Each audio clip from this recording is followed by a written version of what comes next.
Good morning po. Tayo po'y mag-aral ng salita ng Diyos. Ito po'y pagpapatuloy ng pag-aaral natin sa Luke chapter 16 verses 19 hanggang 31. So basahin po natin naman yung sinasabi rito sa Luke chapter 16 verses 23 hanggang 26. Sa gitna ng kanyang pagdurusa sa daigdig ng mga patay, natanaw ng mayaman si Lazaro sa piling ni Abraham. Kaya't sumigaw siya, "Mang Abraham, maawa po kayo sa akin. Utusan po ninyo si Lazaro na isawsaw sa tubig ang dulo ng kanyang daliri at basahin ang aking dila dahil ako'y naghihirap sa apoy na ito." Ngunit sumagot si Abraham, "Anak, alalahanin mong nagpasasa ka sa buhay noong ikaw ay nasa lupa at si Lazaro naman ay nagtiis ng kahirapan. Subalit ngayon ay maligaya siya rito samantalang ikaw namay nagdurusa riyan. Bukod dito, may malaking bangin sa pagitan natin kaya't ang mga naririto ay hindi makakapunta dyan at ang mga naririyan ay hindi makakapunta dito." The reality of heaven and hell. Totoo bang may langit at impyerno? At sa ating pag-aaral, makikita po natin na sa kwentong ito, ipinakita po ng Panginoong Hesus yung realidad po ng mangyayari sa isang tao sa kabilang buhay. So, unahin po natin yung langit. Ano po? Totoo bang may langit? Meron po. Yan po ang pinangako ng Panginoong Hesus sa John chapter 14 verse 2. Ano po? Doon sa tahanan ng Ama, maraming silid na inihanda ang ating Panginoong Hesus para sa mga nanalig sa Kanya. Kaya alam niyo po, kung ang ating Panginoong Hesus po ay mismong nangako na merong langit, paniwalaan po natin yan. Meron po talagang langit. At doon sa 2 Corinthians chapter 12 verses 2 to 4, meron pong binabanggit dito si San Pablo na isang lalaki na nakarating doon po sa third heaven o yung paradise. Ano po? Alam niyo po, karamihan ng mga scholars naniniwala sila ng tinutukoy dito ni San Pablo ay ang kanyang sarili. Ano po? Na kung saan na-experience niya yung pong third heaven, ano po, yung paradise, na kung saan may mga nakita siya at narinig na hindi niya pwedeng sabihin. Ano po? At alam niyo po, ang Biblia pinapaliwanag din po na ang langit po ay isang city, ano po, na kung saan ang mga lansangan ay yari sa ginto, ang mga pintuan ay yari sa perlas, at yung mga walls o yung mga pader ay yari sa mga mamahaling bato. Yan po ang description ng Revelations 21 and 22. Ano po? Kaya kung pag-aaralan niyo po ang langit, ano po, ito po ay yung lugar ng walang hanggang kaligayahan. So, napakapalad po nating mga mananampalataya. Tayo po ay naroon na. Ito yung lugar na kung saan mararanasan natin yung walang hanggang kaligayahan. Hindi natin may pagpapalit yan sa kaligayahan mayroon tayo dito sa lupa. Ngayon, pag-usapan naman natin yung hell. Ano po, yung impyerno, ano po.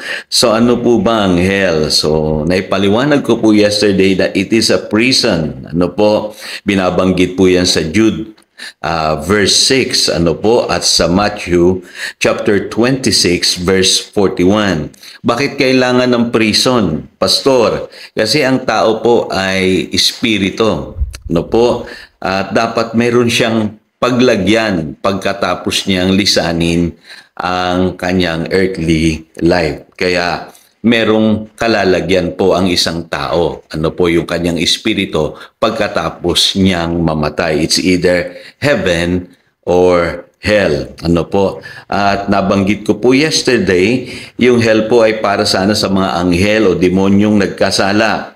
Pero dahil ang tao po, kapag siya ay sumuway at nagpatuloy sa kasalanan, ano po, siya po mismo ay mapupunta doon sa lugar na yon for eternity. Tandaan niyo, ito po ay for eternity.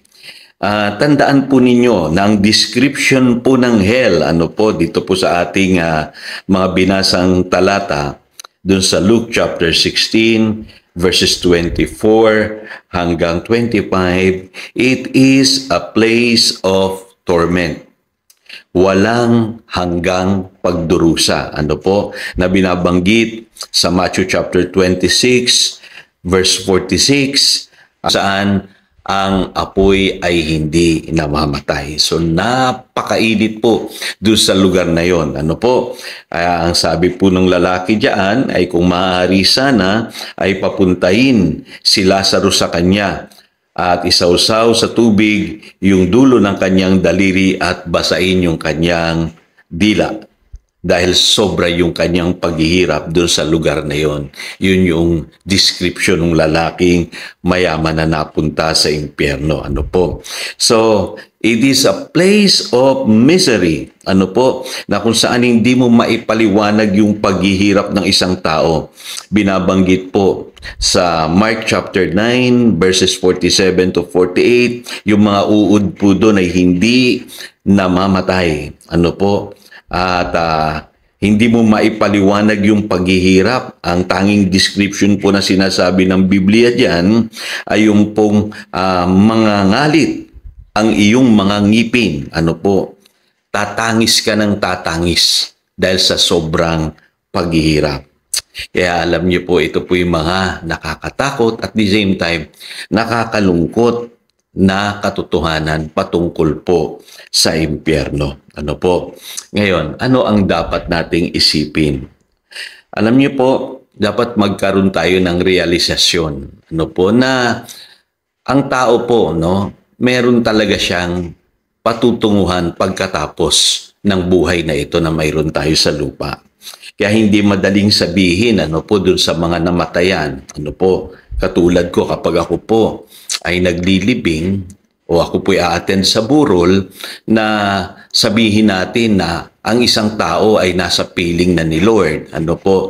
Kasi alam na natin ngayon na pwede ang isang tao ay mapunta sa impyerno at pwede rin namang mapunta sa langit. Kaya lang minsan, dahil lang sa ating pakikiramay, gusto nating sabihin na kay Lord na siya at wala na siyang paghihirap doon. Ano po? Pero sa totoo lang po, kung napunta po yung taong yun sa impyerno, ay walang hanggang paghihirap po ang kanyang mararanasan. Kaya alam niyo po, hindi natin may kakaila yung katotohanang binabanggit ng Biblia.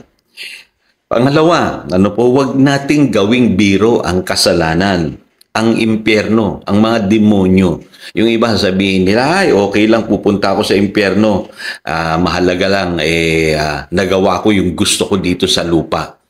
So magpapakasama na lang ako, dito na lang ako magpapakasaya. Ano po? So yun po yung masamang biro. Ano po? Kasi wala siyang idea kung gaano kahirap sa impyerno. Ganong pagdurusa ang kanyang mararanasan kapag siya'y napunta sa impyerno.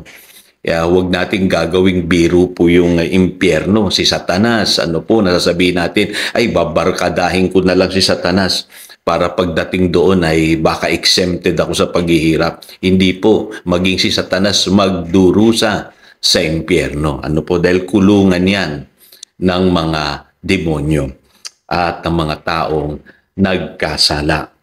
At panghuli, kung ayaw mong mapunta sa impyerno, magsisi habang may panahon pa.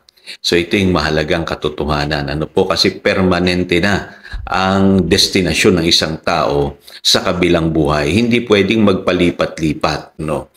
So imposible po yun. Meron pong malaking pagitan doon sa kinalalagyan ni Lazaro at doon po sa kinalalagyan ng lalaking mayaman. So again, ito si Pastor Jojo nagpapaalala.